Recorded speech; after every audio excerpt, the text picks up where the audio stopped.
Lamar Wentz. Lamar Jackson. We laughing at that, huh? It's Lamar, bro. Think about this, man. Realistically, us Eagles fans, we are hopeful. We are not faithful.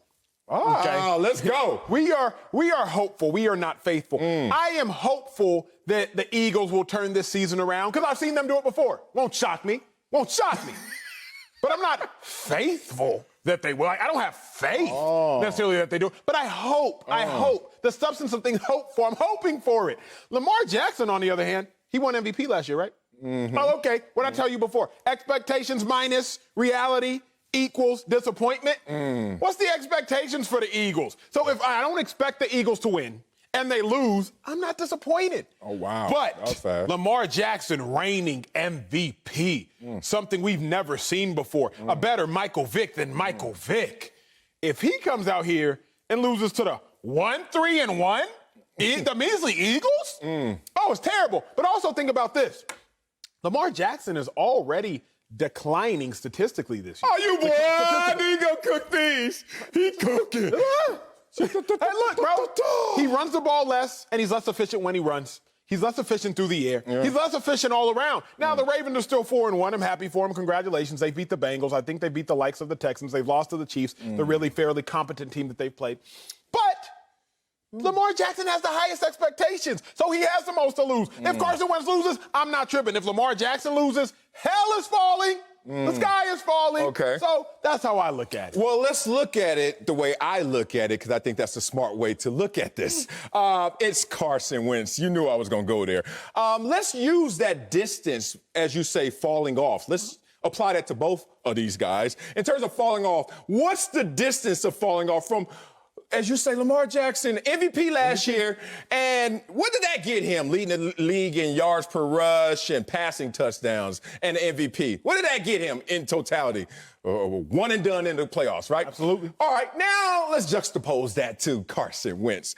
In terms of distance of falling off from a second overall pick and a former MVP candidate, didn't even win it, but candidate, to who he is now. Who is he right now, Marcellus? The guy who has the worst quarterback rating in the NFL. I don't know this Carson Wentz. I cannot recognize this Carson Wentz. Oh, the guy who has the most interceptions in the NFL. Oh, the guy who's only won one game. One.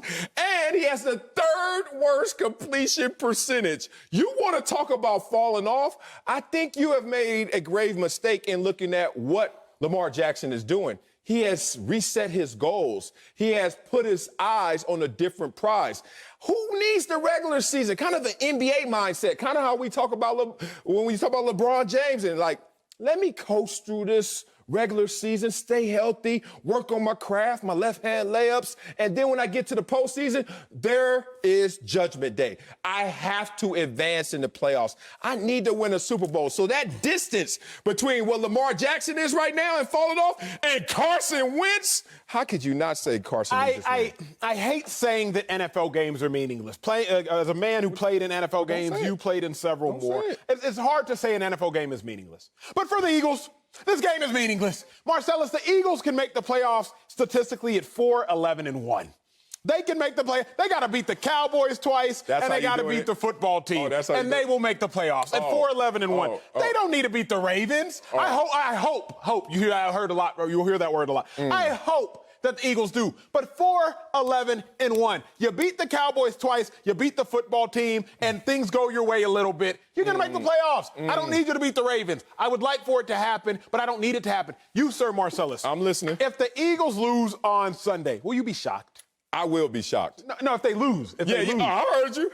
I'm like, damn it, are they going to ever win again? Like, my little son, he's an Eagles fan. I don't know how he got that. His favorite color is green. He's like, Daddy, when they going to win? I'm like, I can't help you. Carson Wentz is falling off. What you going to say to my son? They won 14 days ago. First off, if the Eagles lose, I'm not going to be shocked. I'm not going to lose sleep. It's like you expect it to happen. But if the Ravens lose,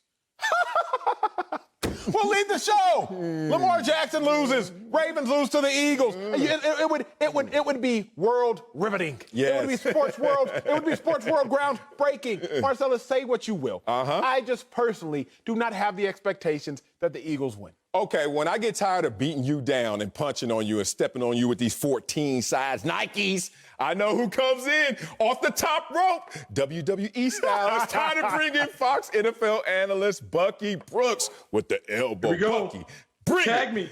Tag me. I'm ready. I'm ready. I got you, baby. I cannot believe Acho. Like, here we go. 3 weeks ago, we're debating on what kind of suit Carson Wentz is. And right now, we just completely taking him off the rack. He's on the clearance rack. We don't even care what he is because we're okay going 4-11-1. Oh, how the mighty have fallen. The number 2 overall pick has the lowest passer rating in the league, but we're not even going to worry about it. But yet, when I've been warned, because I guess in segment E, we're going to talk about Dak Prescott to get ready. But here we are, not even going to talk about someone who has completely fallen down and can't get up. But I'm going to say this. The pressure's on Lamar Jackson because, as you so eloquently talked about, expectation and reality and disappointment and all of those nice words that you utilize. Yes, the expectation is that the former MVP is going to play at a high level. You would hope. And the last couple games, he hasn't played at the level that we are accustomed to seeing. And so the pressure is on him and the Ravens to make sure that they get the quarterback back on track, because when they look in the rearview mirror, the Pittsburgh Steelers and, the Cleveland Browns, they're coming. And that matchup between the Browns and the Steelers means that it could be a three-headed monster, a three-headed race that we're looking at in the AFC North. And so the Baltimore Ravens need to take care of business. They need to handle the Eagles so they can stay in that hunt. The Philadelphia Eagles, though, they need to fix their quarterback. Then they can figure out what's going on. But I understand Emmanuel Acho evidently has low expectations. And so it doesn't matter that his quarterback is delivering mediocre results. No, Bucky, it's not necessarily that the expectations are low. What it is, Bucky, is the expectations are realistic. I understand this. If a rising tide floats all boats, then a decreasing tide, it decreases all boats. The tide in the NFC East, it is decreasing. Carson Wentz and the Eagles, they have lowered with the tide. It's like when you go somewhere that's below sea level, you too go below sea level. It's not your fault. It's not.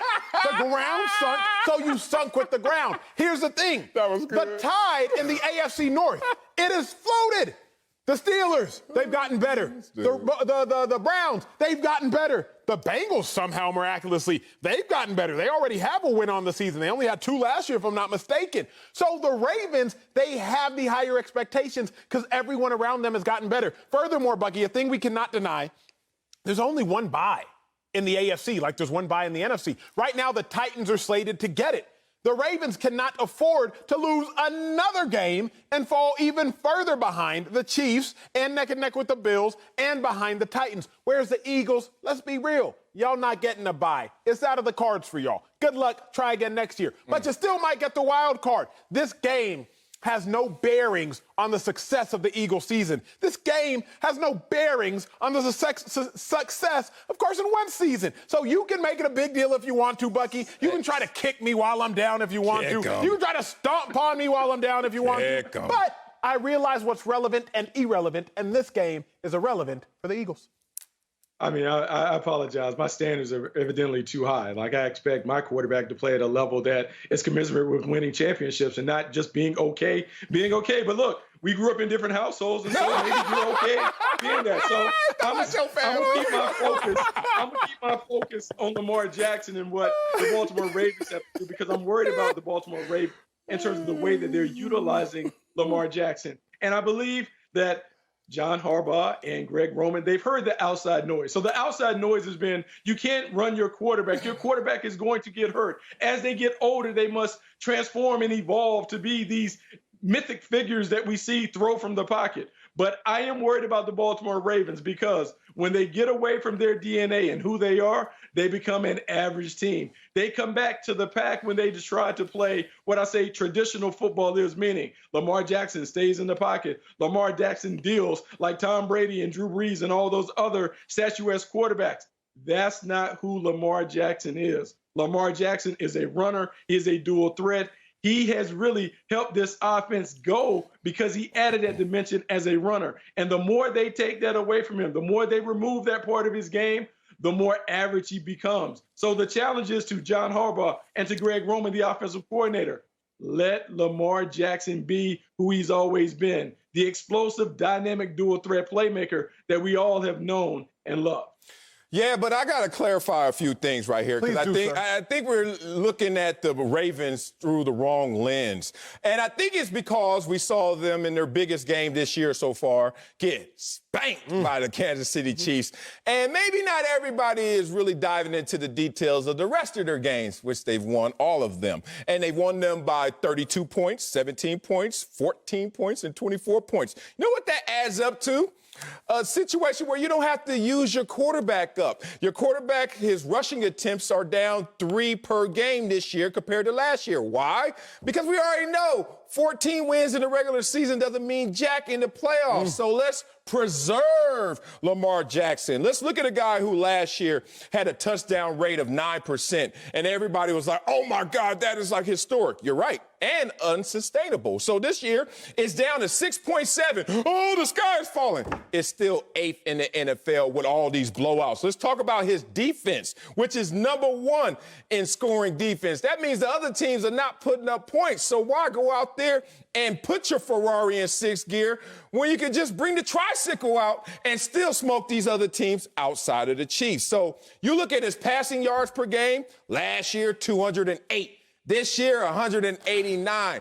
It is not drastically different if you really keep in perspective how they're beating down these teams outside of the Chiefs. That's why nothing's wrong with Lamar Jackson except he's saving some for the finish line. Here's my problem, though, Marcellus. If you're going to exclude the Chiefs, let me pick up what you just dropped. If you're going to exclude the Chiefs, then you have to say, who have they beat outside the Chiefs? Don't do that. Because the record of the teams they've beat outside the Chiefs, and I'm doing this off the top of my head because you know your boy good at math, is 3-11-1.